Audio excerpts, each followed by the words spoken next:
So kung nagugupit ka ng buhok and mahilig ka mag-trim ng buhok sa katawan mo, I highly recommend itong Enchen Beardo Multifunctional Trimmer.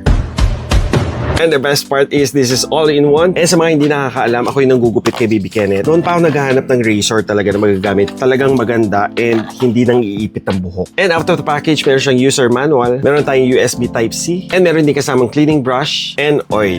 And eto na siya. Sobrang ganda niya and napaka-premium na itsura. And may kasama na rin yan na 4 combs na magagamit nyo for your beard, for your hair, for your body, and for your Tweety bird. And yung mga sizes ng comb, size 12, size 9, size 6, and size 3. Sobrang ganda niya and sobrang premium na itsura. Power on button. Sa ilalim makita niyo yung USB Type-C charging. And what makes this unique sa ibang trimmer, meron siyang R-shaped na cutting blade. This blade easily cuts through the hair without damaging the skin. Meron siyang 1,200 mAh na battery and charging time is 1.5 hours. And pwede mo siyang gamitin continuously ng 90 minutes. And to turn it on, ipapress mo lang ito and makikita mo meron diyang ilaw and dyan mo rin makikita pag low bat na siya, magre-red yan. And makikita nyo, sobrang powerful na motor nito. And isa pa sa nagustuhan ko dito, long press mo to, meron siyang travel lock para at least pag nagta-travel ka, hindi siya accidentally napipindot, nakalock na yan. And isa pa sa nagustuhan ko dito, hindi siya ganun kaingay katulad ng iba razor.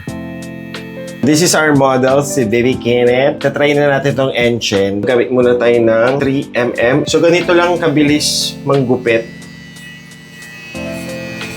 And sobrang talim talaga ng razor na to. Actually, isang pasada lang, see? Sobrang talim. Kita niyo yan? Tingin. Kabila. Diba?